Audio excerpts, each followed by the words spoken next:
ફક્ત 5 મિનિટમાં તૈયાર કરી શકાય તેવો વધેલી રોટલીનો ચેવડો બનાવવા માટે 10 નંગ ઠંડી રોટલીના આ રીતના મોટી સાઇઝના ટુકડા કરી તેને મિક્સર જારમાં લઈ પલ્સ મોડ ઉપર અથવા તો મિક્સર ચાલુ બંધ કરીને અધકચરા વાટી લેવા.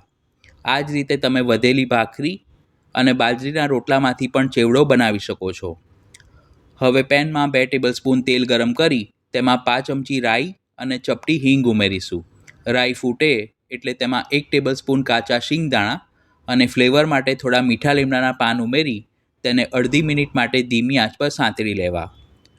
પછી તેમાં 1 ટેબલસ્પૂન સફેદ તલ ઉમેરી તલ ફૂટવા લાગે એટલે થોડી હળદર અને ક્રશ કરેલી રોટલી ઉમેરી થોડીવાર માટે ગેસ બંધ કરી વઘારને રોટલીની સાથે સરખી રીતે મિક્સ કરી લઈશું, જેથી મસાલા તેમાં સરખા ભળી જશે. પછી તેમાં આપણે અડધી ચમચી અથવા તો સ્વાદ પ્રમાણે લાલ મરચું પાવડર અને થોડું મીઠું ઉમેરી મિક્સ કરીશું. લોટ બાંધતી વખતે તમે મીઠું ઉમેર્યું હોય તો અત્યારે પ્રમાણસર ઉમેરવું. ફરીથી ગેસ ચાલુ કરી 2 થી 3 મિનિટ માટે ધીમી આંચ પર શેકીશું, જેથી રોટલી ક્રિસ્પી થઈ જશે. ગેસ બંધ કર્યા પછી તેમાં થોડી દળેલી ખાંડ ઉમેરી મિક્સ કરીશું. તમે ખાંડને સ્કીપ પણ કરી શકો છો. તો એકદમ ક્રિસ્પી અને ટેસ્ટી વધેલી રોટલીનો ચેવડો બનીને તૈયાર છે.